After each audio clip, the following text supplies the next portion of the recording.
नमस्ते दोस्तों, सनातनी धर्म कथा में आप सभी का एक बार फिर से स्वागत है। तो चलिए वीडियो स्टार्ट करते हैं। आज का लेसन है सफलता के लिए सबसे जरूरी चीज क्या है। भगवान श्री कृष्ण ने बताया है गीता में कि सफलता में क्या क्या चीज मांगता है। ईश्वर के शरणगति के बिना कोई भी अत्याधुनिक प्रयास सिद्ध नहीं हो सकता। शास्त्र के अनुसार जीवन की सबसे बड़ी चुनौती तथा उसके सबसे बड़ी उपलब्धि भगवान के इस संसार के मनुष्य द्वारा साक्षात दर्शन है और इस उपलब्धि का माध्यम योग ही है। प्रधानतः गीता में 3 प्रकार के योग है: कर्म योग, भक्ति योग तथा ज्ञान योग। कर्म योग गीता के अनुसार मनुष्य के विचार, वचन तथा स्थूल कर्म तीनों ही कर्म कहलाते हैं। गीता के अर्थात जीवन में हम जो भी काम करते हैं अथवा करवाते हैं वो सब कर्म है। गीता तथा हिंदू धर्मशास्त्र में कर्म का महान महत्व है। कर्म ही मनुष्य के मोक्ष का कारण है और मनुष्य के बंधन का कारण भी है। इसलिए गीता में भगवान ने कर्म को 3 ढंग में बताया है: कर्म, अकर्म तथा विकर्म।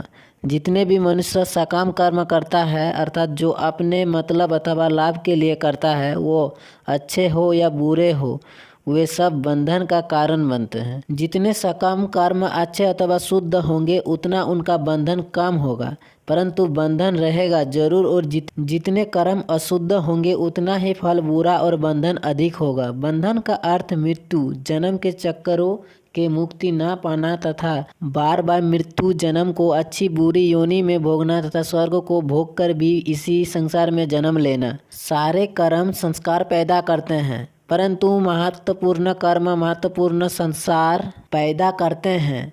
कोई श्रद्धा भाव से जग दान करता है, कोई लोक सेवा का काम करता है, कोई अवनेशन तथा परोपकार करता है, कोई कर्तव्य पारण्यता में डाटा रहता है। ये सब उच्च तथा श्रेष्ठ संस्कार पैदा करते हैं तथा अशुद्ध तथा पाप कर्म बुरे संस्कार पैदा करते हैं। यह संस्कार ही मनुष्य के व्यक्तित्व का निर्माण करते हैं। कर्म सिद्धांत के अनुसार कर्मफल से मनुष्य तथा छुटकारा हो ही नहीं सकता।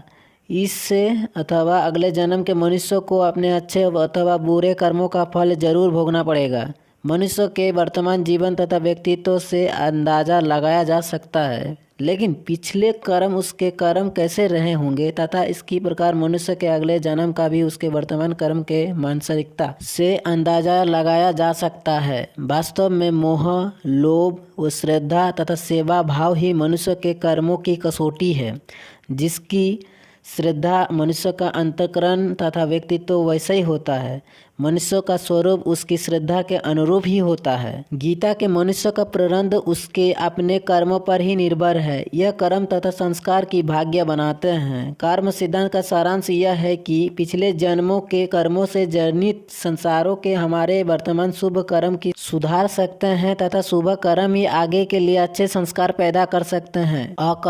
अकर्म ही निष्काम कर्म है और निष्काम कर्म ही मनुष्य को मुक्ति प्रदान करवाते हैं। मनुष्य का संसार बंधन अकर्म ही काट सकते हैं। अकर्म का अर्थ है कि सारे विचार, वचन तथा स्थूल रूप में जो भी है वे हमेशा दूसरों के लाभ के लिए अथवा भगवान के लिए ही करें। अपना न उनमें स्वार्थ हो, लाभ हानि, लालच, मोह आदि का भाव, यही कर्म योग है। कर्मयोगी सारे कर्म दूसरे की सेवा, सहायता तथा बलिदान के रूप में ही करता है। उसकी रुचि ही दूसरों के सुख में रहती है। दूसरों की सेवा कर्म योगी का एक प्रकार का नशा होता है। भगवान ही सब कुछ है, उन्हीं के लिए कर्म भी तथा फल भी उन्हीं के लिए है। यही कर्मयोगी का जीवन होता है, यही कर्मयोग है। इस प्रकार का कर्मयोग ही मोक्ष का माध्यम होता है। साधारणतः शुभ तथा अच्छे कर्म तो स्वर्ग ही प्रदान करवा सकते हैं, मोक्ष नहीं। कर्मयोग का सारांश गीता में पर्याप्त रूप में प्रत्यक्ष है। जो मनुष्य कर्म इस जीवन में योग रूप में करता है अर्थात दूसरों की सेवा, सहायता तथा बलिदान के रूप में करता है, न कि किसी अपने लोभ अथवा स्वार्थ से, और ईश्वर के इसी श्रद्धा भाव से करता है, वही कर्मयोग कहलाता है। यह कर्मयोगी संसार बंधन को काट पाता है।